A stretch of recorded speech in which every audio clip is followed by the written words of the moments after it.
Okay, welcome to this video on performing a t-test. I'm going to show you how to do a t-test in Excel and SPSS. So I know some of you have used SPSS before, but not everybody has, so I'm going to show you how to do both. Excel again is slightly easier, like we saw in the Pearson's correlation t-test.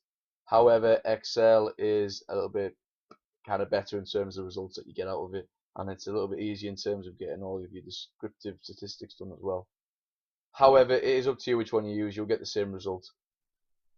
Okay, so normally I've got a PowerPoint. Today I've got my handout, which I'll put on Blackboard for you to have a look at, so you can go through all the steps step by step, or you can just use this video to do so.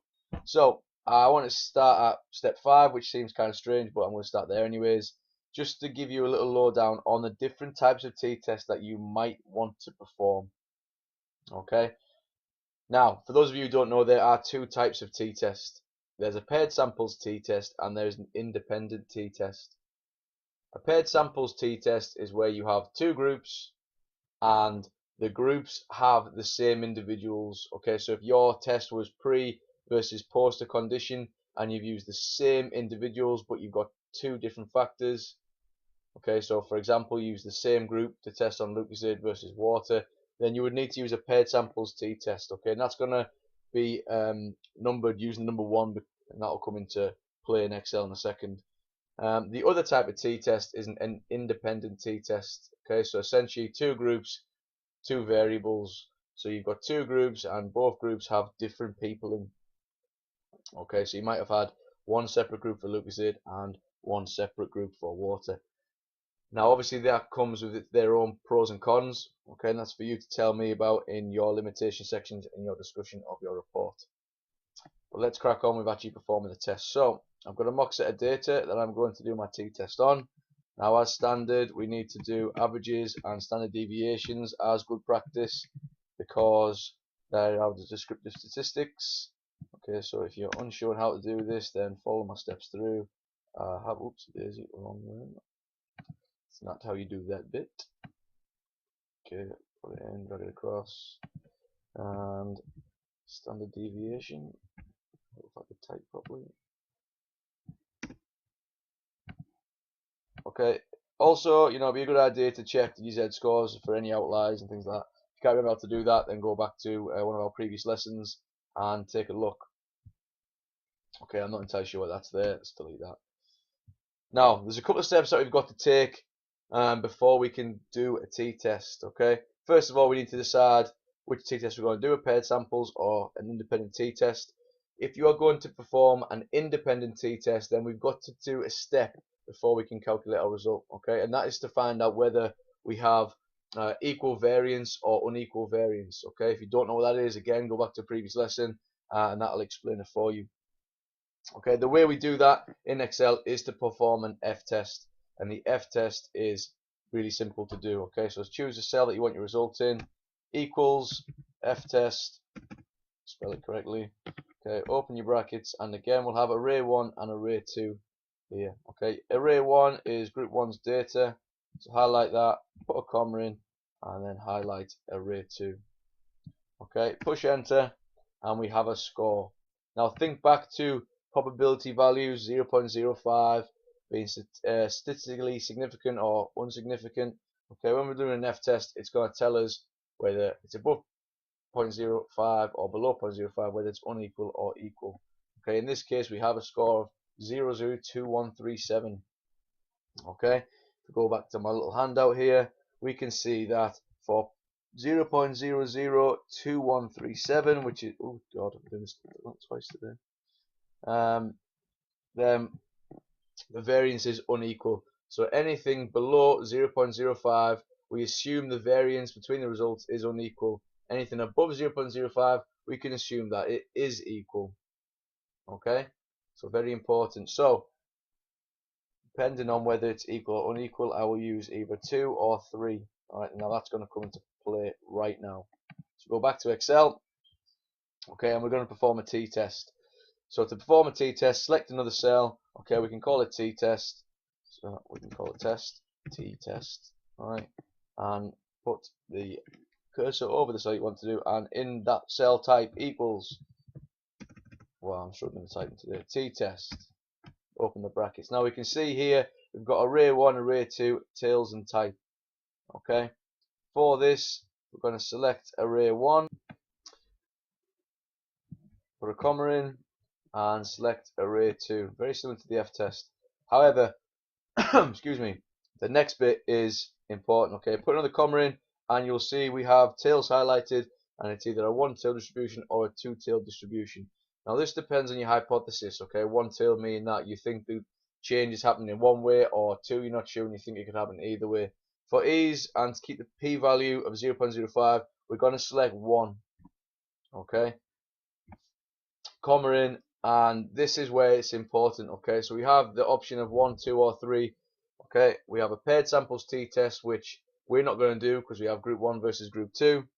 Okay, and just for this particular test we're going to assume that these are two different groups, so we're going to do an independent t-test, so that's either 2 or 3.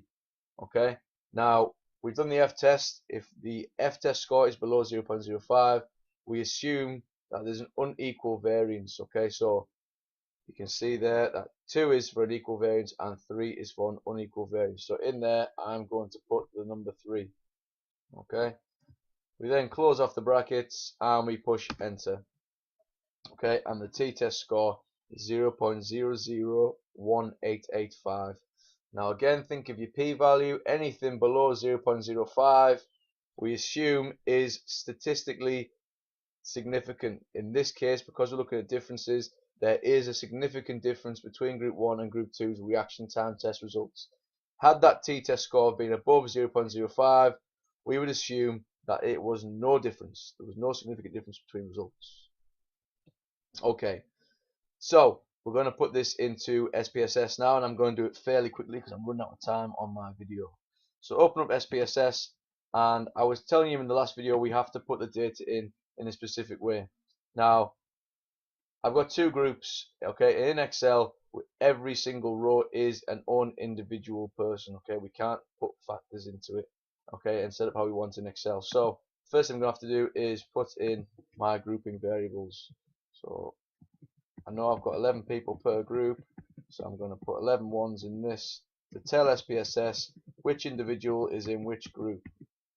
Okay, so I've put my group numbers in there, and what I'm going to do now is highlight my test results. Ooh, wrong one. Okay, so group 1's reaction time results, copy and paste into there, and group 2's reaction time results I will copy and paste into group 2. Okay, all well and good. Need to go to my variable view and tell SPSS what all this means. So my first column is my grouping variable, either 1 or 2, and my second column is reaction time. Okay, they are numeric. I don't need more than 8 numbers wide, but my reaction time is 3 decimal places, so I will put them both 3. Oh, I don't need any decimal places in that one because my grouping variable. Okay, but my reaction time is 3 decimal places. Okay, label it. Number of group, reaction time in seconds.